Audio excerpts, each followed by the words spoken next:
Welcome back to the Pilates Exchange. I'm your host, I'm Hannah. Hi, my name is Christian.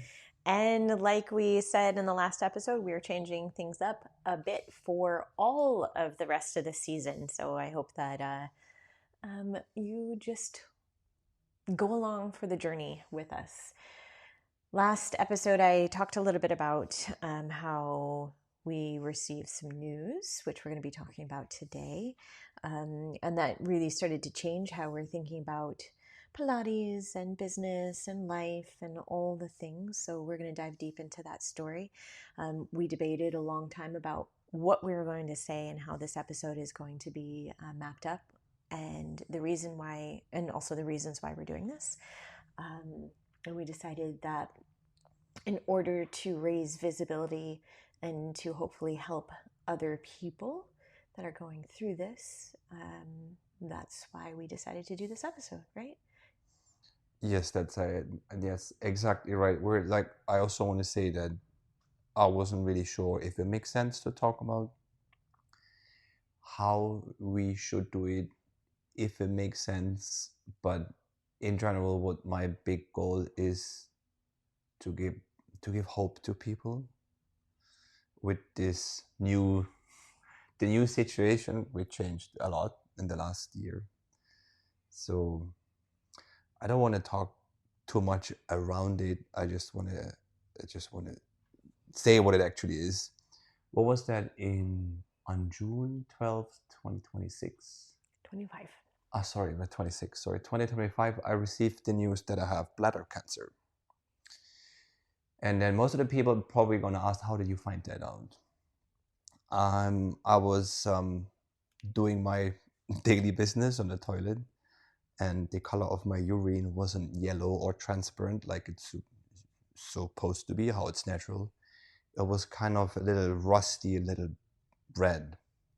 But I didn't have any pain, I didn't have any symptoms or any other than that. And I was actually on a vacation, and I just kind of, maybe I was seeing this. Because sometimes you see things and you're like, is it really true or not? And then it happened the second time, and I was just like, it's time to go to the doctor.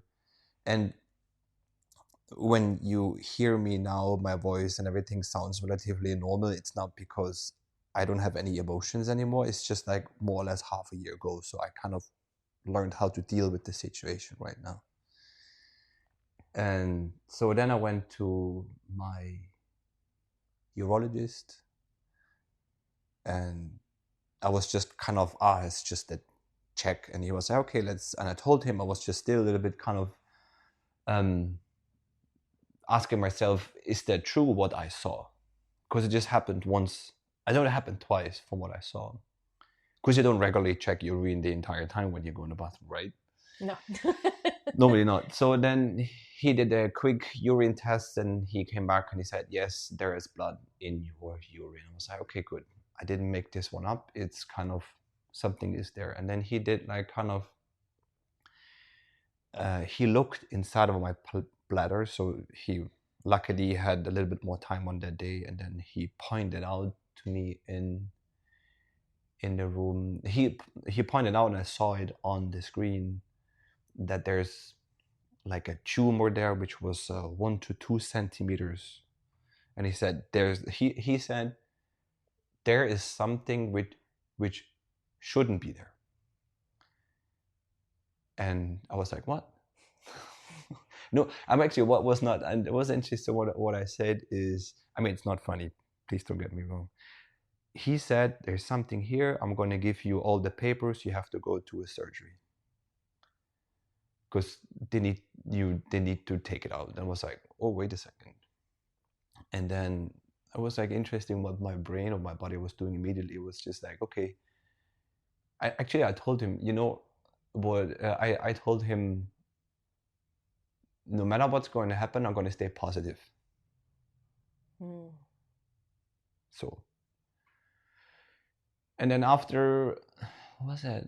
In July, then like kind of 3 or 4 weeks later, after getting all the asking people, doing research, doing what it is and stuff like that, I did a surgery I mean, it's surgery when they went in and like kind of in endoscopy. They did some biopsy tests, and they were just having a special treatment where they take things out, like kind of it's like something with electric thingy. It's just I don't want to bore you with too much information.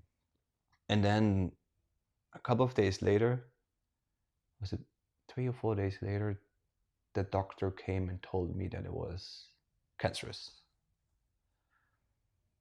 Like, not good. But I mean, there's no but.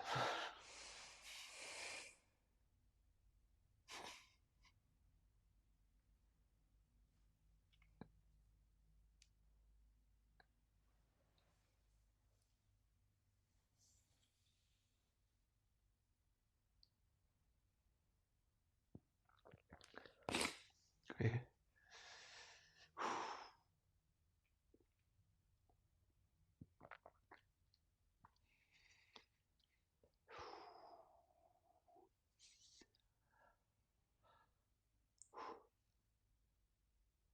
Okay. I thought that would be easier.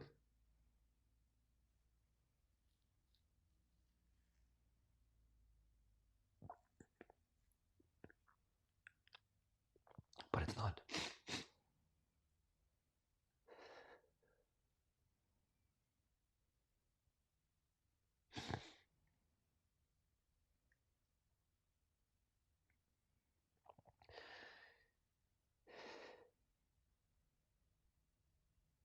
I have a phrase in my head, but I cannot say it. Wait.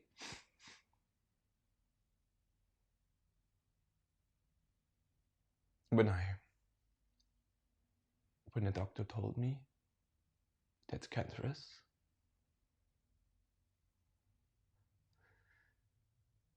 I have to say it. Wait. I have to say it. I have to say it. It was one of the hardest days of my life. Okay.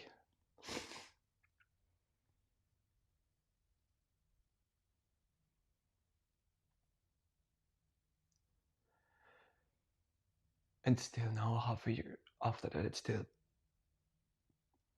hard. But you have to move on. And of course, with my age of 42,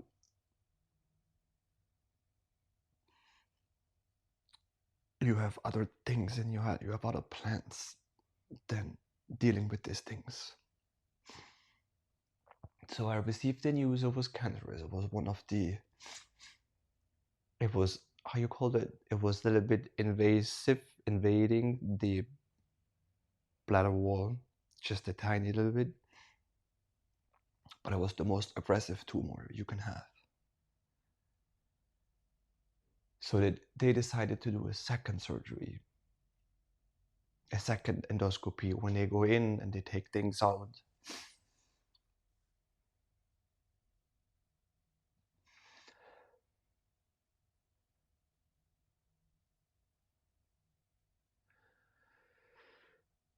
And luckily, the second time, they couldn't find anything anymore.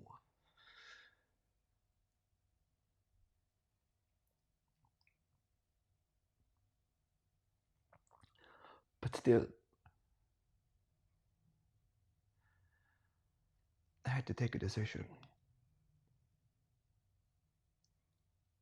So, the decision is either you're going to keep the bladder, I'm going to come back to this one in a second, or you take the bladder out. That would be the most, and then you get a neo bladder and blah blah blah. But it's not the route I decided to go. I decided to keep my bladder, and but they said you have to do chemo.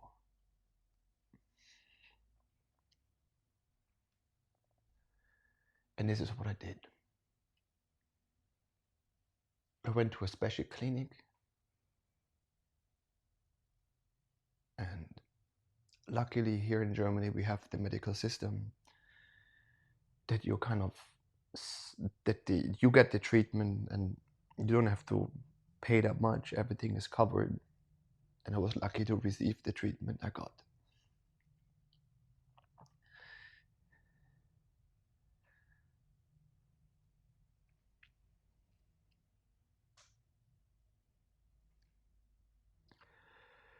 And then on top of that, in the special clinic, there was a study case which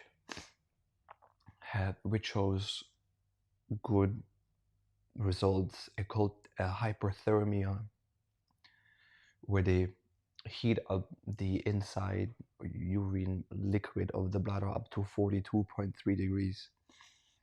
And heat is the biggest enemy of cancer.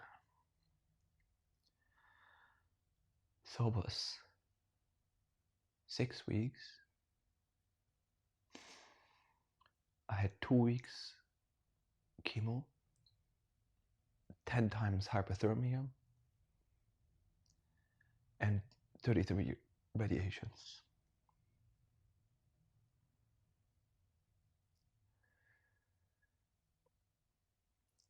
I was so naive going into the first week of chemo, where I was like, oh, I can do my workout. I brought my yoga mat, got everything. I was like, no. And also, before I went in there, I got a special pot with the kind of, it's, sorry, show you this one. It's here, this one, where they put all this chemo stuff in there. And the first chemo, I thought I can do it very easy just doing chemo and stuff like that. Maybe that was also good that I had this kind of thinking not to read too much about what actually can happen to your body. I made it through the first week. Kind of okay, I just had fever when I came back.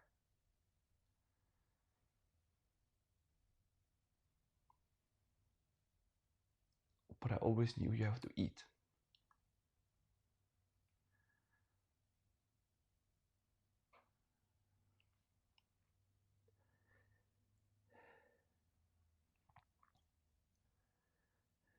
There was a voice in my head that told me, eat.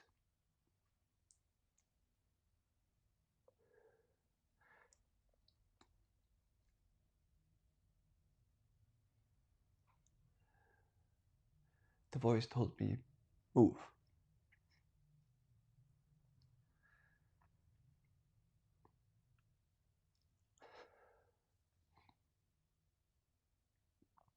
And this is what I did.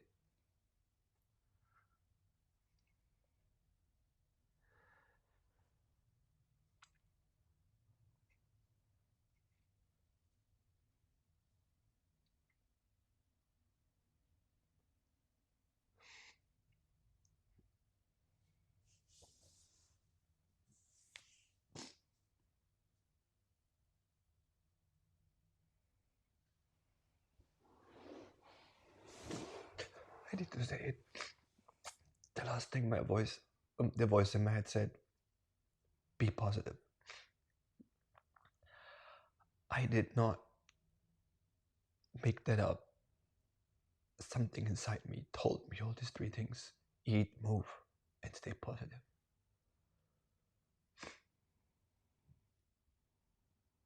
The second chemo was the hardest one because I had so much nausea. I didn't want to eat.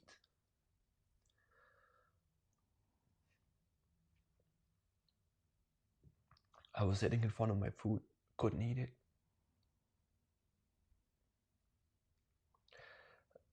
It feels like you're in front of cold water and you have to jump in, but it's really cold and you know it's cold and uncomfortable. But then I took this food and I ate.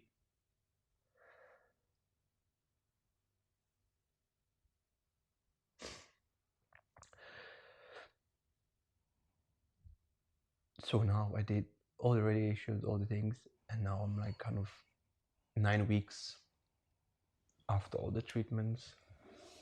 I don't have any pain, don't have any I can do everything. I'm back on my training plan. I can eat everything. I can do everything. My immune system is a little bit down. The white and the red blood cells are a little low, so I have to take care that I stay away from people. Wear my mask.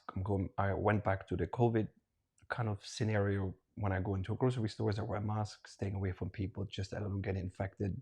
Because my immune system is so low, if I catch an infection or something, it might be really dangerous for me. Now in next week, I have a last third endoscopy where they go in and if everything goes well,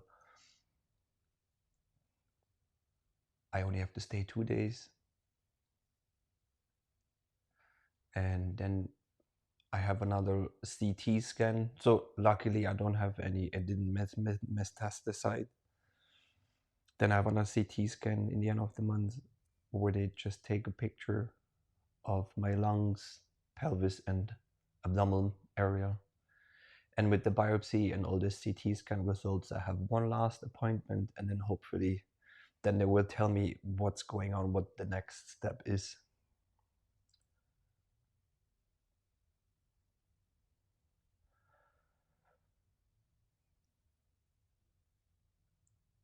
And I hope it's just regular checkup and not more than that. Let's see. That's my story.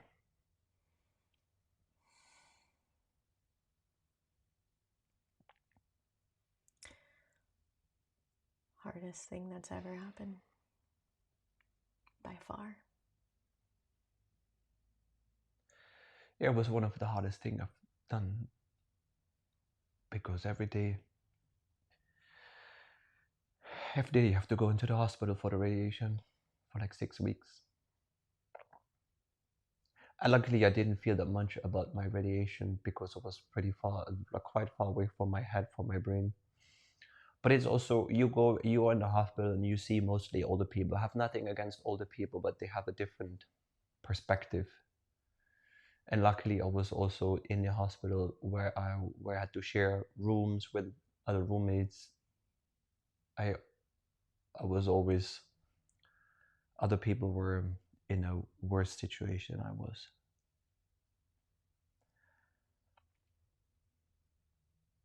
But it's just also that why I'm talking about this one is not because I want your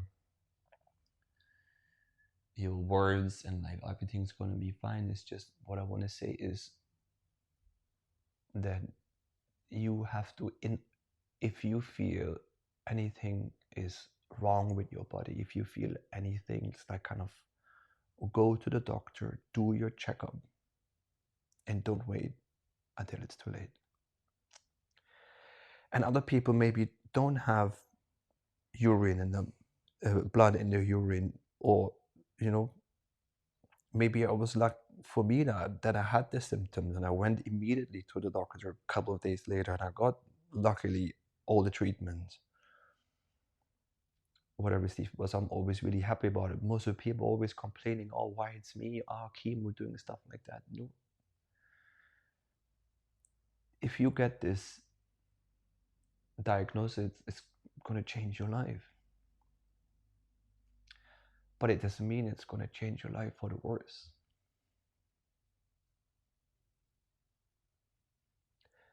Maybe it's just a sign.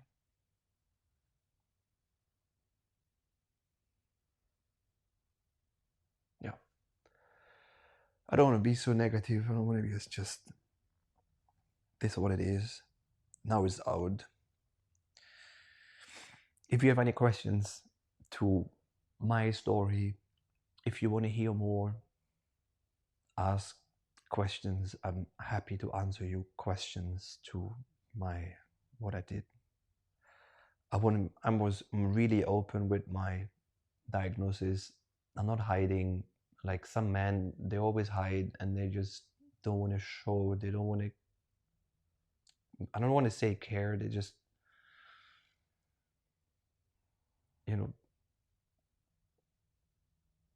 it's just a lot. And then last half a year, what happened, but it will be fine. We are lucky to have such a community around us of people that are always there supporting from the sidelines when you got your diagnosis, and we decided that we were going to take ourselves out from a couple things. Number one, like, of course, the situation in Germany is much different than in other countries.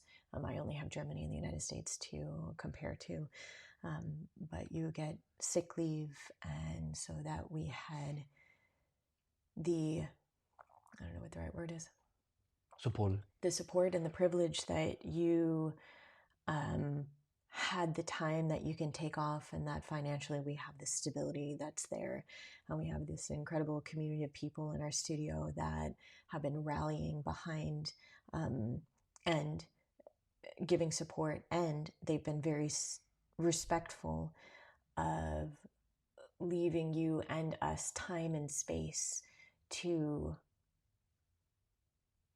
deal with all of the unknowns right now, because sometimes it's not helpful to have daily questions from people, because it's things that are outside of our control.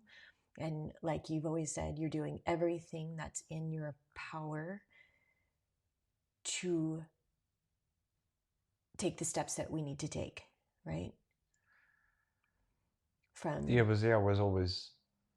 We did our research. We asked friends, people did online research. What can we do? What should we do? Ask the doctors. Do exactly what they tell us to do. And in the end, it's just not anymore your decision.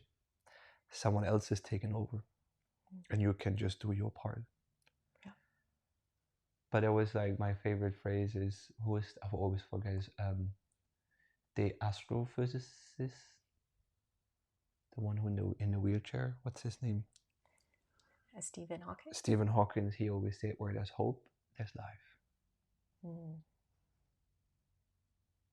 Yeah.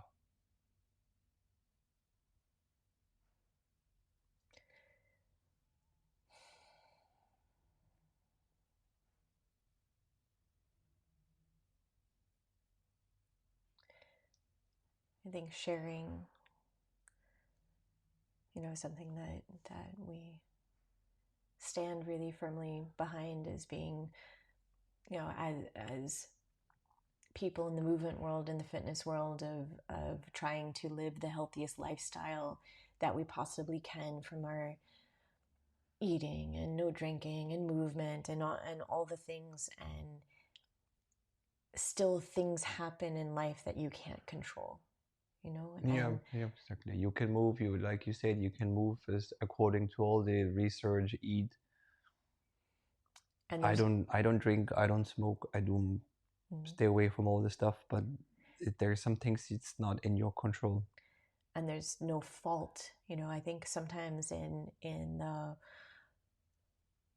this wellness world, they're quick to point fingers and say, well, it's your fault, you did this, you did that, or whatever, which is bullshit. It is. In my case, there was no, how you call this one, contraindicators. Where, for example, if it would be like that, if I would have smoked for 20, 40, still until the time would have drank much alcohol, wouldn't eat the best, not the healthiest and stuff, then I can say to myself, yes, you kind of pushed it a bit. But also this one is sometimes you cannot control it. And then, so that's why it's go out in your life,